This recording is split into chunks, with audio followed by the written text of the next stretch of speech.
Has Valorant actually improved since its launch? Valorant issues such as smurfing, autolocks, elo health, toxicity, bad maps, and unbalanced agents have been around forever. But is Valorant actually improving? Let's look at these categories individually. First, the balancing when it comes to maps, guns, and agents. So maps have certainly gotten better. Now yes, they do get hate for new maps like when Icebox, Breeze, and Fracture released.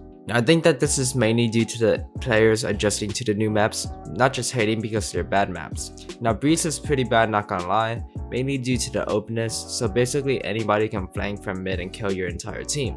But the other maps like Icebox and Fracture have very even stats, even though it's hard to get adjusted to those maps, especially Fracture.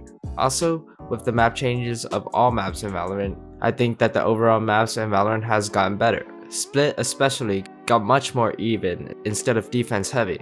Although I still think that B-side is still hard to push due to Viper, KJ, and Cypher setups. The guns are amazingly balanced. Yes, you could say that the guns like the Marshall and Guardian are still bad, but under the right hands, they're just the biggest steal. For specific economic or positioning scenarios, they can be super effective. It's just the placement of the Vandal and Phantoms.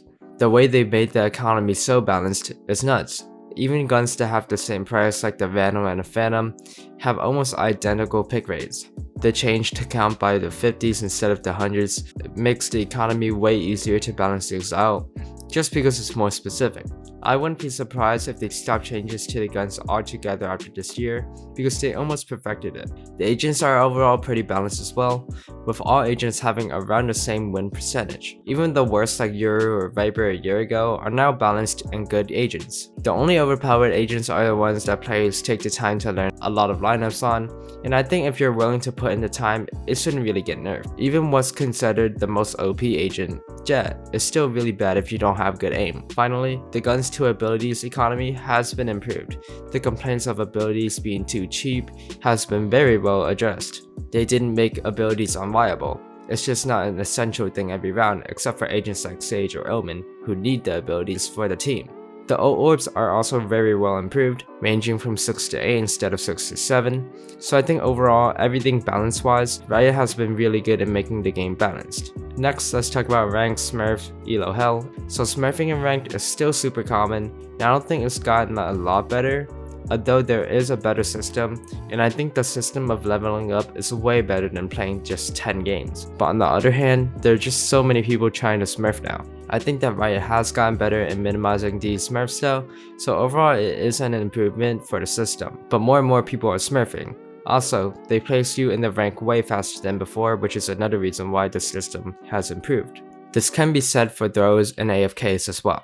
Next, elo hell. Now I think that the overall rank system has gotten better. Instead of 1 to 3 lines describing how much elo you increased, it's based on a 100-point system. Also, it's easier for players to reach their desired ranks because you do hit a safe net when you drop down. Instead of going down a rank, you go to 0 RR. Also, behind the scenes, there is an MMR that isn't visible, and I think that Riot has made it a lot better for players climbing, because it makes it towards your actual skill level, not the rank. Yes, players will always complain of being hard stuck, but even though things are way better now, as long as there are smurfs, there will always be complaints of elo hell. The people thinking Riot is giving them bad teammates honestly make me laugh, because why out of the millions of players would Riot pick you to be the unlucky one? Anyways, the next topic are autolocks, dodgers, and toxic players. Now Riot has a system for many of these things. First, dodgers are given a bigger penalty now, and to be honest, dodgers don't bother me until it happens like 4 to 5 times in a row.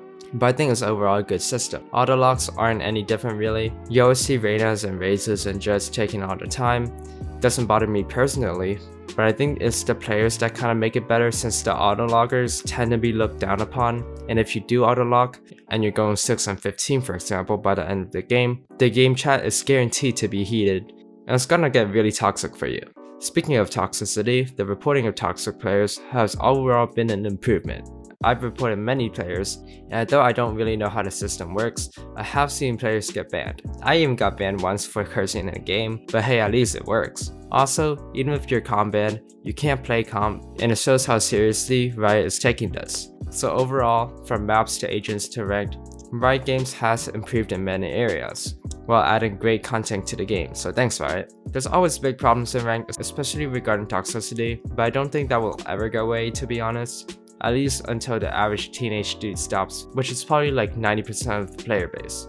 Leave me some of your thoughts in the comments below. Thanks for watching and have a good day.